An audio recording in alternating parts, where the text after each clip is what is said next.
Hello friend, जय हिंद, नमस्कार। आप सभी का फिर से हमारी इस YouTube channel GK GS discussion में आप सभी का स्वागत है। तो आपको पता ही है कि आधुनिक इतिहास का ये हमारा सीरीज चल रहा है, ठीक है। और ये हमारा लास्ट सीरीज है। तो ये हमारा 1500 प्रश्न का जो है लक्ष्य था, जो कि आज पूर्ण होने वाला है। तो आप लोग अगर पीछे का वीडियो नहीं देखे हैं तो प्ले लिस्ट में जाकर के आप आराम से देख सकते हैं, ठीक है। और ये आधुनिक इतिहास का जो प्रश्न है आपके सभी एग्जामों के लिए महत्वपूर्ण है, क्योंकि कोई ऐसा एग्जाम नहीं है जिसमें मॉडर्न हिस्ट्री से आपका प्रश्न नहीं आता है। और यहाँ पर सारे क्वेश्चन जो है आपको पूछा गया प्रश्न है, ठीक है। तो आप लोग जा करके इसे अवश्य देखिएगा, ठीक है। और इससे संबंधित अगर आप क्यूज खेलना चाहते हैं तो मेरा GK for job Telegram channel है, उसको जाके ज्वाइन कर लीजिएगा। वहां पर आपको बोर्ड के माध्यम से, क्यूज के माध्यम से आपको प्रैक्टिस कराया जाएगा और प्रैक्टिस कराते कराते आपको वहां पर याद करा दिया जाएगा, ठीक है। तो ज्यादा पीडीएफ स्टोर करने की आवश्यकता नहीं है, सीधे दिमाग में प्रवेश करना जरूरी है, ठीक है। तो चलिए हम लोग शुरुआत करते हैं आज के सेशन को। ये 1451 से लेकर के 1500 प्रश्न तक चलने वाली आज है, ठीक है। तो पहला क्वेश्चन देखिए क्या है। कह रहा है कि चाणक्य को और किस नाम से जाना जाता है। तो चाणक्य को हम लोग जो है किस नाम से और जानते हैं, देखिए देखते हैं। चाणक्य, चाणक्य कहिए, या तो फिर विष्णुगुप्त कहिए, विष्णुगुप्त, या तो फिर आप कौटिल्य कहिए। ये तीनों जो है नाम आपसे पूछा जाता है कि बताइए चाणक्य का और किस नाम से जाना जाता है। तो कभी विष्णुगुप्त दे देगा, कभी कौटिल्य, कभी दे देगा कौटिल्य को किस नाम से जाना जाता है, तो कभी विष्णुगुप्त या कभी चाणक्य दे देगा। तो तीनों को ध्यान में रखना है, तीनों तीन नाम से जाना जाता है, ठीक है। ये कौन थे, तो इनकी अगर हम बात करते हैं तो इनका जन्म, सॉरी जन्म नहीं, ठीक है, इनकी अगर हम बात करते हैं तो ये किसके प्रधानमंत्री थे। तो प्रधानमंत्री की अगर हम बात करते हैं तो ये चंद्रगुप्त मौर्य के थे। किसका थे? चंद्रगुप्त मौर्य, चंद्रगुप्त मौर्य के थे। वही चंद्रगुप्त मौर्य जिन्होंने मौर्य वंश की स्थापना किए थे। मौर्य वंश की स्थापना किसने किए थे? चंद्रगुप्त मौर्य ने। और स्थापना में किनका हाथ था? तो इसी प्रधानमंत्री का, चाणक्य का। इसी के बदौलत जो है चंद्रगुप्त मौर्य ने मौर्य वंश की स्थापना किए थे, धनानंद को हरा करके। नंद वंश के जो अंतिम राजा था धनानंद, उसको हरा करके ये मौर्य वंश की स्थापना करते हैं। किसके सहयोग से? चाणक्य के सहयोग से। एक राजनीतिज्ञ थे, है ना, राजनीतिज्ञ, राजनीतिज्ञ कहिए, या तो फिर आपको कूटनीतिज्ञ कहिए, कूटनीतिज्ञ कहिए। ये जो है दोनों में जो है काम करते थे। चाणक्य राजनीति भी करते थे और कूटनीति भी करते थे। कूटनीति से किस तरह से राजनीति किया जाता था, ठीक है। तो इस तरह से ये इनका एक पुस्तक है अर्थशास्त्र, ठीक है, अर्थशास्त्र, अर्थशास्त्र, जो काफी एग्जाम में पूछा जाता है कि अर्थशास्त्र के लेखक कौन है। तो चाणक्य है, या फिर विष्णुगुप्त है, या तो फिर कौटिल्य है। तीनों में से कौन दे सकता है, ठीक है। तो अर्थशास्त्र जो है ये आपसे पूछता है कि अर्थशास्त्र किस पर आधारित है। तो ये जो है राजनीति पर आधारित है। किस पर आधारित है? तो राजनीति, राजनीति पर क्या है? तो आधारित है, राजनीति पर आधारित है। तो इतना सारा आपको जो है ध्यान में रखना है। कभी कभी क्वेश्चन पूछता है कि चाणक्य का जो है ये चाणक्य का जो संबंध था वह किस विश्वविद्यालय से था? तो वह तक्षशिला से था। कहां से था? तक्षशिला से, ठीक है। तो तक्षशिला में जो है इनका शिक्षण हुआ था, ठीक है। और वहां तो तक्षशिला से इनका जो है संबंध था, तक्षशिला विश्वविद्यालय से। और इनका ये नाम है। और ये प्रधानमंत्री किसके थे? इसके। और राजनीतिक कूटनीति अर्थशास्त्र के रचनाकार कौन थे? तो ये थे आपको चाणक्य।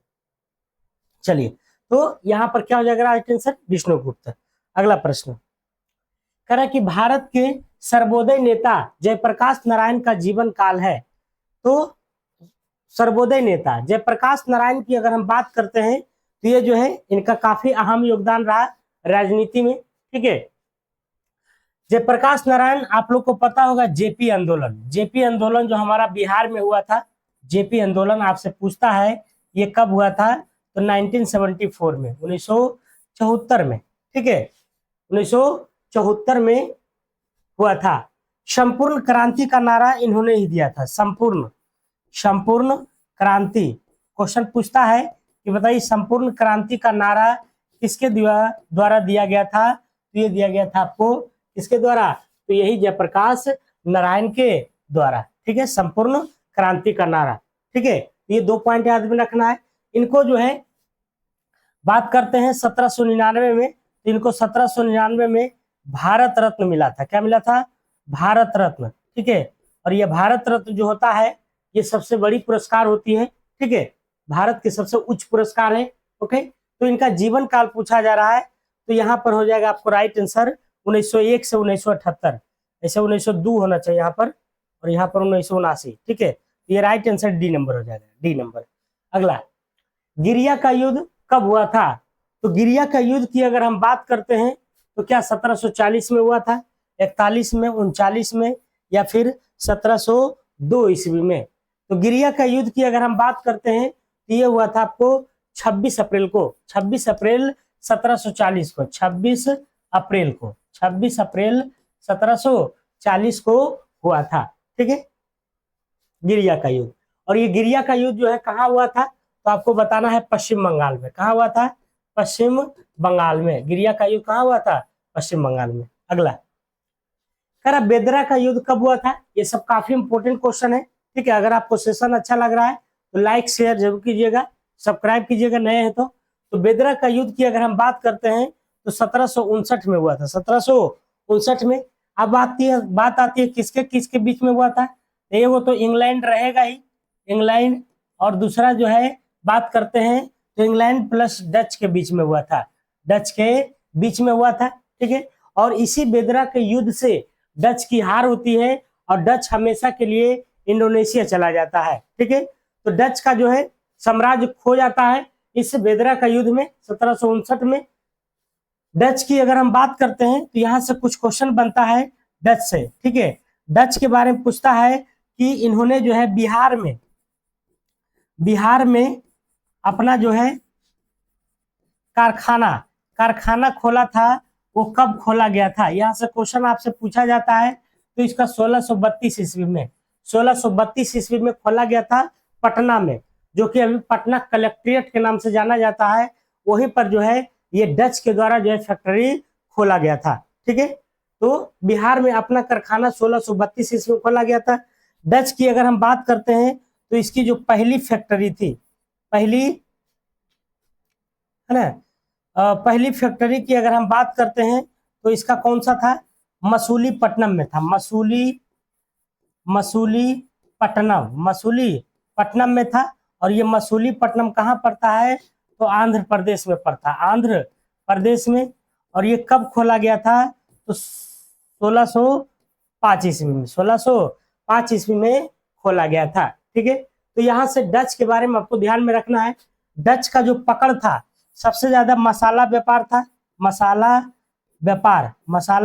व्यापार पर एकाधिकार था। ठीक है, तो इतना जो है, इतने से क्वेश्चन आपसे पूछा जाता है, चाहे यहाँ से या तो फिर यहाँ से। ठीक है, और ये भी इंपॉर्टेंट है, इंग्लैंड और डच के बीच में 1700 करा कि जहांगीर के दरबार में आने वाला प्रथम ब्रिटिश कौन था? है ना, ब्रिटिश कौन था? तो जहांगीर के दरबार में 2 ब्रिटिश आया था।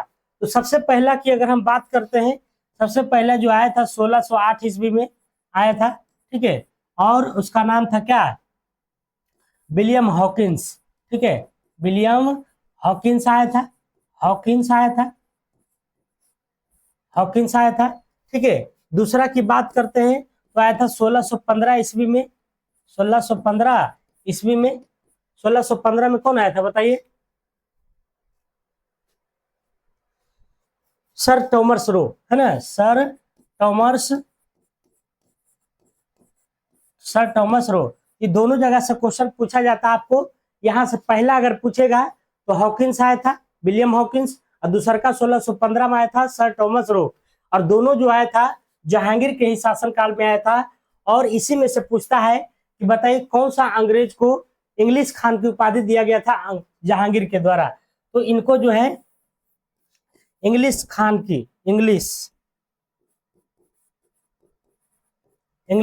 की उपाधि दिया गया था। इंग्लिश खान की उपाधि किसके द्वारा दिया गया था? तो जहांगीर के द्वारा। किसके द्वारा? उपाधि जहांगीर द्वारा। यहाँ लिख देते हैं जहांगीर द्वारा इंग्लिश खान की उपाधि भी दिया गया था। किसको? तो विलियम हॉकिंस को। ठीक है, तो यहाँ पर क्या हो जाएगा? कैप्टन हॉकिंस कर दीजिए यहाँ पर, कैप्टन हॉकिंस। ठीक है, कोई दिक्कत नहीं। तो ये क्या हो जाएगा राइट आंसर? Captain Hawkins. अगला कह रहा मुगल काल में आने वाला प्रथम ब्रिटिश कौन था? प्रथम ब्रिटिश की बात करता है पूरे मुगल काल में। तो सबसे पहले जो आने वाला था ये कौन था? राल्फ फिंच था। कौन था? Ralph Finch. कह रहा फोर्ट विलियम का प्रथम प्रशासक कौन था? तो प्रथम प्रशासक की बात कर रहा है, तो यहाँ पर हो जाएगा Charles Eyre. Fort William College की अगर हम बात करते हैं तो इसकी जो स्थापना हुआ था, फोर्ट विलियम कॉलेज की स्थापना जो हुआ था ये 1800 ईस्वी में हुआ था। 1800 ईस्वी में हुआ था फोर्ट विलियम कॉलेज की स्थापना। और इसके प्रथम जो प्रशासक थे वो कौन थे? तो चार्ल्स आयर थे। जॉब चर्नोक की अगर हम बात करते हैं तो ये कोलकाता के संस्थापक थे। कोलकाता के क्या थे? वास्तुकार थे। कोलकाता के वास्तुकार अगर आपसे पूछेगा कौन थे तो ये हो जाएगा जॉब चर्नोक। अगला सिख संप्रदाय के संस्थापक कौन थे? तो देखिए सिख संप्रदाय की अगर हम बात करते हैं तो इसके जो संस्थापक थे आपको क्या रणजीत सिंह, गुरु गोविंद सिंह, सआदत खान या फिर मुर्शिद कुली खान? तो यहाँ पर थोड़ा सा ऑप्शन गलत है। सिख संप्रदाय के संस्थापक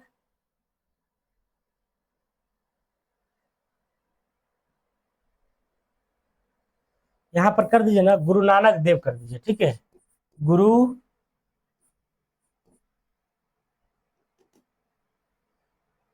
गुरु नानक देव। ठीक है, तो सिख संप्रदाय के जो संस्थापक थे ये गुरु नानक ही थे। गुरु नानक की अगर हम बात करते हैं तो इनका जो जन्म हुआ था कब? 1469 ईस्वी में। 1469 ईस्वी में हुआ था। ठीक है, कब हुआ था? 1469। और इनका मृत्यु की अगर हम बात करते हैं तो 1539 में हुआ था। 1539 में। टोटल 10 गुरु के द्वारा जो है ये सिख में टोटल कितने गुरु थे? 10 गुरु थे। पहला की बात करते हैं तो पहला तो गुरु नानक है। दूसरा की बात करते हैं तो गुरु अंगद है। ठीक है, और तीसरा की बात करते हैं तो गुरु रामदास है। गुरु अमरदास। ठीक है, गुरु अंगद के बाद गुरु अमरदास है। फिर जो है चौथा में हो जाएगा गुरु रामदास हो जाएगा। ठीक है, और पांचवा की बात करते हैं तो गुरु अर्जुन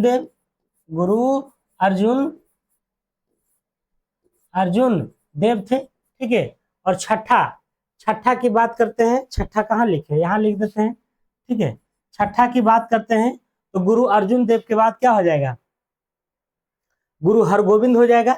हरगोविंद हो जाएंगे। ठीक है, और सातवां की बात करते हैं तो हर राय हो जाएगा। गुरु हर राय हो जाएंगे। और आठवां की बात करते हैं तो गुरु हरकिशन हो जाएंगे। ठीक है, और नौवां की बात करते हैं तो क्या हो जाएंगे? गुरु तेग बहादुर हो जाएंगे। ठीक है, और 10वां गुरु गोविंद सिंह हो जाएंगे। 10वां कौन है? तो गुरु गोविंद सिंह। उसके बाद जो है गुरु का जो है खत्म हो जाता है। उनके गुरु ग्रंथ जो साहिब रहता है उसी को गुरु मान करके उसे जो है चलाया जाता है सिख धर्म। ठीक है, तो ये बातें ध्यान में रखिएगा, यहां से भी आपके क्वेश्चन पूछा जाता है। ठीक है, अगला करा अंबुर का युद्ध कब हुआ था? तो अंबुर का युद्ध की अगर हम बात करते हैं तो ये कब हुआ था? क्या 1749 में, 1848, 1949 या तो फिर 1757 में? तो राइट आंसर इसका बताइए 1459 का। 1459 की बात करते हैं तो ये 1749 में हुआ था। अंबुर का युद्ध कब हुआ था? 1749 में। करा प्रथम आंग्ल मैसूर युद्ध कब हुआ था? टोटल 3 गो आंग्ल मैसूर युद्ध हुआ था, तो प्रथम पूछ रहा था, प्रथम पूछ रहा है। तो प्रथम की अगर हम बात करते हैं तो ये कब हुआ था? 1767 से 69। फिर ये प्रथम हुआ था, ये द्वितीय हुआ था, ये तृतीय हुआ था, टोटल 4 गो हुआ था, ये चौथा हुआ था। ठीक है, तो प्रथम आंग्ल जो मैसूर युद्ध हुआ था, ये हुआ था आपको मैसूर के राजा, ठीक है, इंग्लैंड और प्लस मैसूर का जो नवाब थे, मैसूर के हैदर अली के बीच में हुआ था। हैदर अली, ठीक है, हैदर अली के बीच में हुआ था। और हैदर अली जो है अंग्रेजों पर काफी भारी पड़ गया था, और उसी भारी पड़ने के वजह से एक संधि होती है जिसका नाम है मद्रास की संधि। क्या नाम है? मद्रास की संधि। ठीक है, मद्रास की संधि से ये समाप्त होती है। फिर यहाँ पर भी मंगलौर की संधि, यहाँ पर हैदर अली की मृत्यु हो जाती है। ठीक है, फिर टीपू सुल्तान की एंट्री होती है, टीपू सुल्तान की एंट्री होती है। यहाँ पर टीपू सुल्तान की एंट्री के बाद जो है फिर यहाँ पर टीपू सुल्तान हार जाती है, और श्रीरंगपट्टनम की संधि से ये जो है खत्म हो जाती है। ठीक है, तो श्रीरंगपट्टनम की संधि अगर कभी पूछे कब से कब हुआ था, तो 1799 में हुआ था, टीपू सुल्तान और अंग्रेजों के बीच में। ठीक है, चलिए अगला, बाबू जगजीवन राम छात्रावास योजना का संबंध किस जाति के छात्रावास निर्माण से संबंधित है? तो एससी से। ठीक है, जगजीवन राम का एससी से, शेड्यूल कास्ट। ठीक है, अगला कह रहा कि डच ईस्ट इंडिया कंपनी किस वर्ष अपनी फैक्ट्री पटना में स्थापित किए थे? तो सबसे पहला क्वेश्चन का डिस्कशन हम यही कराए थे कि डच ईस्ट इंडिया कंपनी का जो पटना में फैक्ट्री था वह 1632 में स्थापित हुआ था, और इसको हम लोग अभी कलेक्ट्रेट के नाम से जानते हैं पटना में। ठीक है, कलेक्ट्रेट के नाम से। तो डच की बात करते हैं तो इसका जो पहला जो फैक्ट्री था, पहला फैक्ट्री मैंने बताया था कि मसूलीपट्टनम, ठीक है, आंध्र प्रदेश के पहला कौन है? मसूलीपट्टनम में खुला था। ठीक है, 1605 में, 1605 ईस्वी में। ओके, और डच का जो पतन हुआ था, इसका जो पतन हुआ था कौन सा युद्ध से हुआ था? तो वेदरा का युद्ध से, वेदरा का युद्ध से। और ये कब हुआ था? तो 1759 में हुआ था, इंग्लैंड और डच के बीच में। ओके, अगला प्रश्न है, कह रहा है कि निम्नलिखित में से प्रथम कर्नाटक युद्ध का तत्कालीन कारण क्या था? तो देखिए, प्रथम कर्नाटक युद्ध को सेंट थॉमे युद्ध के नाम से भी जानते हैं, इसको याद रखिएगा। इसको क्या नाम से? तो सेंट थॉमे युद्ध के नाम से जाना जाता है, के नाम से भी जाना जाता है। पहला कथन तो ये याद रखना है। ठीक है, अब बात करता है कि प्रथम कर्नाटक युद्ध का तत्कालीन कारण क्या था? तो ऑस्ट्रेलिया के राजगद्दी का जंग था, ऑस्ट्रेलिया के राजगद्दी का जंग था। अंग्रेज के जो समर्थक थे वो कह रहे थे हम बैठेंगे, और फ्रांसीसी के जो समर्थक थे वो कह रहे थे हम बैठेंगे। ठीक है, उसी दोनों के बीच को लेकर के दोनों इंडिया में भी आल था, अंग्रेज भी आल था, फ्रांसीसी भी आल था। तो ऑस्ट्रेलिया में तो भिड़ंत हो ही रहा था, साथ ही साथ यहाँ भी भिड़ गया लोग, अंग्रेज और फ्रांसीसी।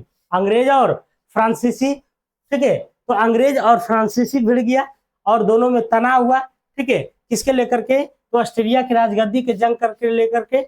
और कहाँ हुआ था? यह कर्नाटक में हुआ था। ठीक है, कर्नाटक में, और कर्नाटक में युद्ध भी हुआ। तो कर्नाटक में युद्ध भी हुआ, और कर्नाटक में जो युद्ध हुआ था, कर्नाटक के जो राजा थे, देखिए नाम भूल रहे हैं, एक तरफ से फ्रांसीसी था और अदरुद्दीन या कुछ ऐसी था। ठीक है, ध्यान में नहीं आ रहा। तो कारण क्या था इसका? तो ऑस्ट्रेलिया के राजगद्दी की जंग। ठीक है, प्रथम कर्नाटक युद्ध का तत्कालीन कारण। अगला, 1760 ईस्वी में प्रसिद्ध वानडिवास का युद्ध अंग्रेजों द्वारा किसके खिलाफ लड़ा गया था? तो अंग्रेजों द्वारा फ्रांसों के बीच, ठीक है, फ्रांसीसी के बीच में लड़ा गया था। वानडिवास का युद्ध अगर आपसे पूछे कब हुआ था, 1760 में हुआ था, फ्रांसीसी और अंग्रेजों के बीच में।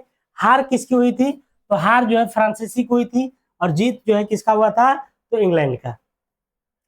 करा उस क्षेत्र का पहचान करें जहां से यूरोप वासियों को सर्वोत्तम सोरा और अफीम प्राप्त हुआ था। सोरा और अफीम, ठीक है, जो सबसे ज्यादा प्राप्त हुआ था वो बिहार से हुआ था। कहां से? बिहार से। कह रहा इनमें से किसे भारत में ब्रिटिश साम्राज्य का संस्थापक माना जाता है? ब्रिटिश साम्राज्य का संस्थापक माना जाता है तो किसको? लॉर्ड कॉर्नवालिस को, वारेन हेस्टिंग्स को, क्लाइव को, या फिर सर थॉमस रो को। तो 1466 का राइट आंसर की अगर हम बात करते हैं तो इसका राइट आंसर हो जाएगा आपको रॉबर्ट क्लाइव, है ना, या लॉर्ड क्लाइव, लॉर्ड क्लाइव को। ठीक है, लॉर्ड क्लाइव के बारे में हम लोग जानते हैं कि ये जो है 1757 का युद्ध हुआ था। 1700, हाँ, पलासी का युद्ध। ठीक है, पलासी का युद्ध हुआ था। पलासी का युद्ध हुआ था। ठीक है, और उस समय जो अंग्रेजों की तरफ से जो थे वो कौन था? क्लाइव ही था। कौन था? क्लाइव था। पलासी का युद्ध की अगर हम बात करते हैं तो 23 जून को हुआ था। 23 जून 1757 को हुआ था। 23 जून 1757 को हुआ था। ठीक है, एक तरफ जो है अंग्रेजी सेना जो क्लाइव था, और दूसरी तरफ की बात करते हैं तो वर्सेज में कौन था? तो क्लाइव वर्सेज सिराजुद्दौला था। कौन था? सिराजुद्दौला था।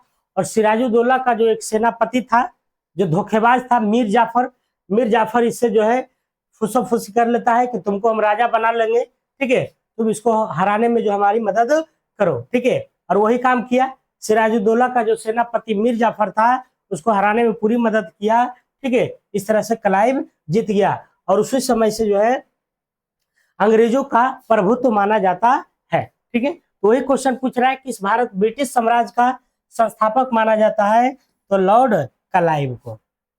इलाहाबाद की संधि के बाद रॉबर्ट क्लाइव मुर्शिदाबाद का उपदीवान किसे बनाया था? तो इलाहाबाद की संधि के बाद रॉबर्ट क्लाइव मुर्शिदाबाद के पूछ रहा है किसे बनाया था? तो मुर्शिदाबाद का जो बनाया था वो किसको बनाया था? तो रजा खान को। वहीं पर अगर बात करते हैं बिहार का, किसको बनाया था? सिताब राय को, बिहार में। ठीक है, तो बिहार में अगर पूछेगा तो हो जाएगा आपको सिताब राय, लेकिन अगर मुर्शिदाबाद पूछा है तो क्या हो जाएगा? मोहम्मद रजा खान। करा सम्राट शाह आलम द्वितीय ने ईस्ट इंडिया कंपनी को बंगाल, बिहार तथा उड़ीसा का दीवानी कब प्रदान किया गया था? ये बताना है। तो ये किया गया था आपको 12 अगस्त 1765 ईस्वी को। 12 अगस्त 1765 ईस्वी में। आपको पता है कि बक्सर का युद्ध हुआ था। ठीक है, बक्सर का युद्ध, है ना, बक्सर का जो युद्ध हुआ था वह था 22 जुलाई, है ना, यहाँ पर देख लीजिएगा, डेट में थोड़ा सा मिस्टेक हुआ तो माफ कीजिएगा। तो बक्सर का युद्ध की बात करते हैं तो 22 जुलाई 1764 को हुआ था। पहले 1757 का युद्ध हुआ था आपको पलासी वाला। ठीक है, उसके बाद जो है 22 जुलाई 1764 को होता है और इसमें भी जो है हार होता है। इसमें भी क्या होता है? हार होता है। किसका? इंडियन का। तो इसमें से जब हार होता है उसके बाद जो है क्या होता है? तो उसके बाद जो है क्या होता है? सम्राट शाह आलम द्वितीय ईस्ट इंडिया कंपनी को बंगाल, बिहार तथा उड़ीसा की दीवानी कब प्रदान किया था? उसके बाद हाँ, इलाहाबाद की संधि होती है। ठीक है, और उसी इलाहाबाद की संधि के तहत जो है 12 अगस्त 1765 ईस्वी को बंगाल, बिहार और उड़ीसा तीनों का जो दीवानी है वो अंग्रेजों के यहाँ चल जाता है। मतलब जो कर वसूलने का जो शक्ति है वो अंग्रेजों के पास चला जाता है। ठीक है, तो ये 12 अगस्त 1765 को। किसने सिंध को विजय कर उसका अधिकरण किया था? किसने सिंध को विजय कर उसका अधिकरण किया, मतलब उसका घेराव किया था? तो बताइए, वेलिंगटन, सलीमन, नेपियर या फिर लॉरेंस? तो इसका राइट आंसर हो जाएगा आपको नेपियर। अगला प्रश्न है, करा कि अंग्रेजों ने भारत पर लंबे समय तक राज्य कैसे किया था? तो बांटो, फूट डालो और शासन करो। ठीक है, बांटो और राज करो।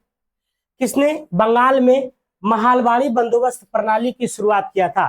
तो महालवाड़ी जो बंदोबस्त आया था ये हॉल्ट मैकेंजी के द्वारा आया था। हॉल्ट मैकेंजी, यहां से क्वेश्चन पूछता है, हॉल्ट मैकेंजी के द्वारा पूछा गया था।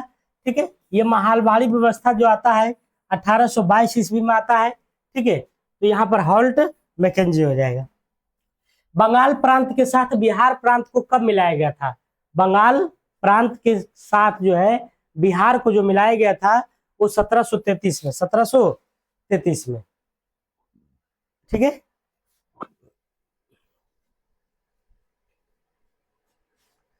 चलिए 1733 में अगर हम बात करते हैं बंगाल से बिहार कब अलग हुआ था, तो अलग तो 1911 में हो गया था, लेकिन पूर्ण रूप से जो अलग हुआ था 1912 में, है ना, लागू लागू। अगला, किस वर्ष टीपू सुल्तान और ब्रिटिश ईस्ट इंडिया कंपनी के बीच मंगलूर की संधि पर हस्ताक्षर हुआ था? तो हस्ताक्षर की बात करते हैं टीपू सुल्तान और तो मंगलौर की संधि, ठीक है, ये 1784 में हुआ था। ठीक है, 1784 में टीपू सुल्तान जब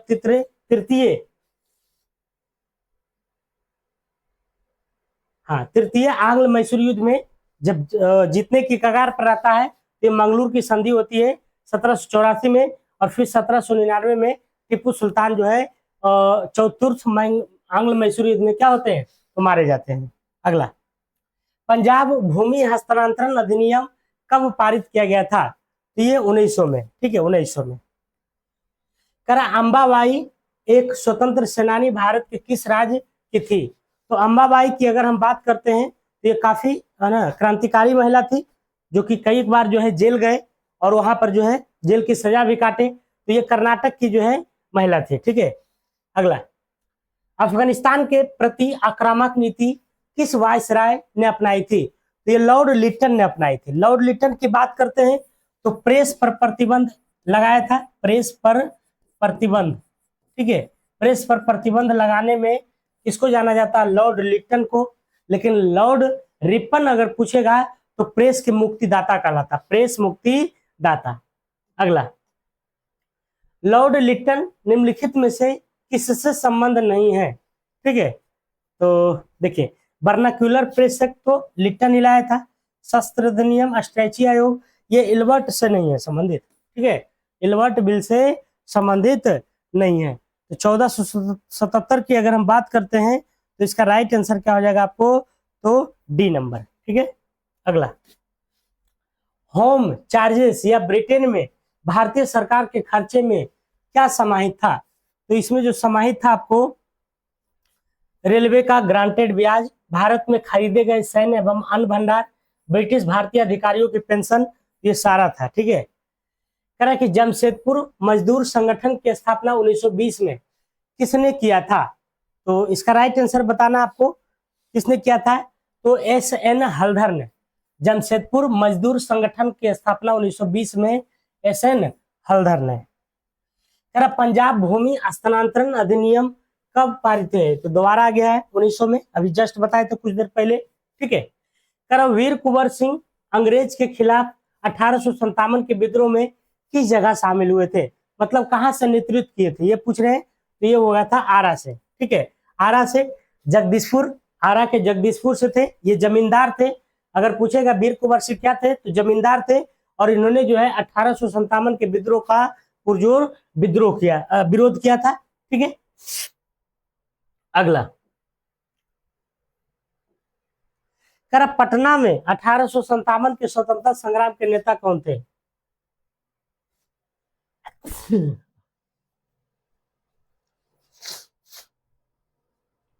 तो पटना की अगर हम बात करते हैं तो पटना के जो थे पीर अली खान थे। पीर अली खान जो थे एक पुस्तक विक्रेता थे। क्या थे? पुस्तक विक्रेता थे। ठीक है, और इनके द्वारा जो है पीर अली खान के द्वारा 3 जुलाई 1857 को जो है अपने सैनिकों के साथ, अपने सहकर्मी के साथ जो है हथियार लेकर के अंग्रेजों के, है ना, यहाँ चढ़ गए थे पटना में जहां भी उनका ऑफिस था। ठीक है, तो 3 जुलाई 1857 के, हालांकि इनको फिर फांसी की सजा दे दिया गया था। और पीर अली खान, इन्हीं के नाम पर जो है एक जो पटना में डीएम ऑफिस है, डीएम ऑफिस देख रहे होंगे गोलघर के बाद। ठीक है, तो वहां पर एक पार्क है, बच्चों का पार्क है, इन्हीं के नाम पर है। ठीक है, पीर अली खान पार्क है, पीर अली खान पार्क है, ठीक है, मीर अली खान पार्क। अगला प्रश्न, करा मैं जहां भी हूं जगदीशपुर वही है, यह किसने कहा था? तो ये कौन कहेगा? कुंवर सिंह। मैंने अभी बताया था कि कुंवर सिंह संबंधित है जगदीशपुर से। रामोसी विद्रोह किस भौगोलिक इलाका में हुआ था? तो रामोसी, अच्छा इलाका पूछ रहा है तो यहाँ पर इसी भी दे दिया, इसको छोड़िए। अगला, करा कि पागल पंथ की स्थापना किसने किया था? तो करम शाह ने। किसने किया था? करम शाह ने। मुंडाओं ने विद्रोह कब खड़ा किया था? तो मुंडा जो विद्रोह हुआ था वह था आपको कब हुआ था बताइए? क्या 1885, 88, 89 या फिर 1895 में? तो इसमें थोड़ा सा हमको लगता है गड़बड़ी है। मुंडाओं का जो विद्रोह हुआ था, तो मुंडा विद्रोह की अगर हम बात करते हैं तो ये 1899 से लेकर के 1900 के बीच में हुआ था, ठीक है, ये राइट आंसर है, ठीक है, इसको रहने दीजिए। तो मुंडाओं ने विद्रोह कब खड़ा किया था? तो 1899 से लेकर के 1900 के बीच में। और इसके जो नेतृत्वकर्ता थे, नेतृत्व कौन कर रहे थे? नेतृत्व की बात करते हैं तो बिरसा मुंडा थे। बिरसा मुंडा, बिरसा मुंडा, बिरसा मुंडा कर रहे थे और रांची में ये विद्रोह हुआ था। अगला है, बिरसा मुंडा को सोते हुए कब पकड़ लिया गया था? तो इनको जो है सोते हुए पकड़ लिया गया था आपको 3 फरवरी को, ठीक है, 3 फरवरी 1900 को। करा बिरसा मुंडा का कार्य क्षेत्र कौन सा था? तो रांची, अभी जस्ट बताया हम कि रांची के क्षेत्रों में जो है इन्होंने विद्रोह किया था। बिरसा मुंडा द्वारा किसको कमांडर इन चीफ होना चाहिए, ठीक है, कि नियुक्ति किया गया था? तो गया मुंडा को, गया मुंडा को। करा लॉर्ड कर्जन द्वारा किस वर्ष इंडियन यूनिवर्सिटीज एक्ट पारित किया गया था? तो इंडियन यूनिवर्सिटीज जो एक्ट है वह पारित किया गया था 1904 ईस्वी में, 1904 ईस्वी में, विश्वविद्यालय की शिक्षा को सुधार के लिए, ठीक है। निम्न अखबारों में से कौन सा मुख्यतः उदारवादियों की नीति का प्रचारक था? तो उदारवादियों की जो नीति का प्रचारक था वह लीडर था। अगला, राष्ट्रवादियों के दैनिक समाचार पत्र द इंडियन नेशन का प्रकाशन कब हुआ था? ये हुआ था 1931 में, ठीक है, और ये प्रकाशन जो होता था पटना से ही होता था, ठीक है।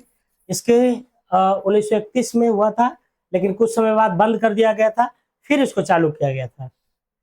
करा अमेरिका में फ्री हिंदुस्तान अखबार किसने शुरू किया था? तो फ्री हिंदुस्तान अखबार ये करने वाले हैं कौन? तो तारकनाथ दास हैं। नव भारत का पैगंबर कौन कहलाता है? तो नव भारत का पैगंबर राजा राम मोहन राय, ठीक है, आधुनिक भारत का जनक। 1922 ईस्वी में गया के कांग्रेस अधिवेशन की अध्यक्षता किसने किया था? तो चित्तरंजन दास। 1922 ईस्वी गया के चित्तरंजन दास होगा ना, है ना, ये गलत है, ठीक है, चित्तरंजन दास, ठीक है, चित्तरंजन दास हो जाएगा। अगला क्वेश्चन, भारत में नारी आंदोलन किसकी प्रेरणा से प्रारंभ हुआ था? तो नारी आंदोलन की बात करते हैं तो हालांकि देखा जाए तो सभी लोग जो है नारी आंदोलन की प्रेरणा थी, लेकिन इसमें अगर देखा जाए तो एनी बेसेंट लगाइए, ठीक है, एनी बेसेंट नहीं, ज्योतिबा फुले लगाइए, ज्योतिबा फुले, ठीक है। अगला, करा सुरेंद्र नाथ बनर्जी को किस वर्ष भारतीय सिविल सर्विसेज से हटाया गया था? तो इनको जो हटाने का काम किया गया था, ये